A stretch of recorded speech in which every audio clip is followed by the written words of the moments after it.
It's been hailed as landmark legislation, the biggest financial reform since the 1930s, a sweeping overhaul of Wall Street.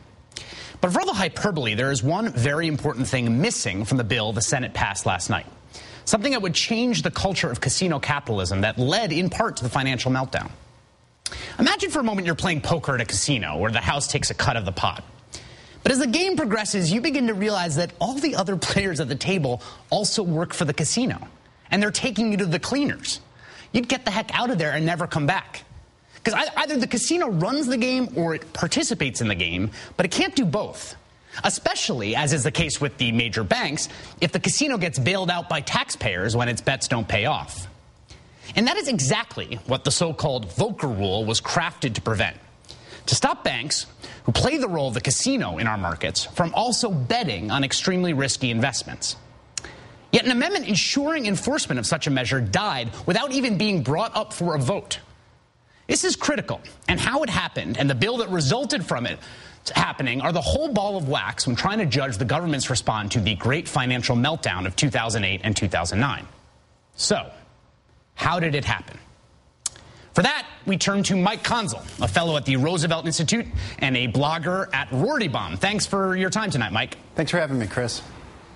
First off, Mike, can you explain exactly, I gave it a shot at the top, but you're much better at this than me. What exactly is the Volcker Rule, and why is it so important? That was a good example with the casino. What the Volcker Rule does is it's a simple, straightforward rule that says if you want to run a commercial bank or if you want to run a hedge fund, you can do either, but you can't do both at the same time. Commercial banks are the things that, create investments. They, fuel the real economy. They handle our paychecks. They don't need a hedge fund, which is something where the firm is betting with its own money for its own personal gain to be intermixed with it. And there's two really specific reasons why the Volcker Rule is important. The first is that, as you mentioned, we provide social insurance for our commercial banks. You have FDIC insurance, so you don't have to go running to your bank when there's a panic. We also have the federal discount window, which provides liquidity to make sure that your paycheck is always cashed out by the banks. Hedge funds don't need access to those things to do their job, and to the extent they do, it's an unfair advantage to them. We don't need to sully our social insurance with that, and we don't need to backstop hedge funds.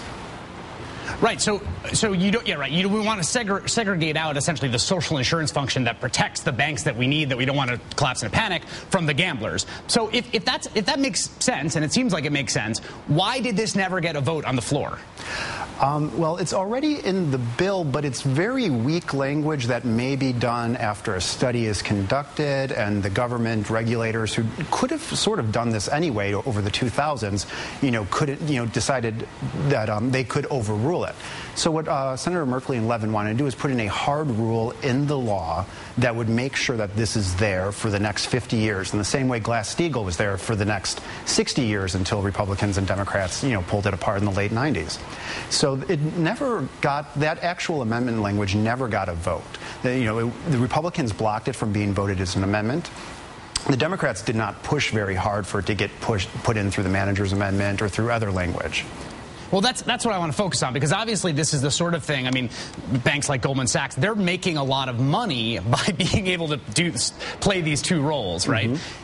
And there was this bill, it looked like it was going to, get the votes, and it really does seem like, at the end of the day, the Democratic leadership in the Senate and possibly the White House did not fight to get this in the bill.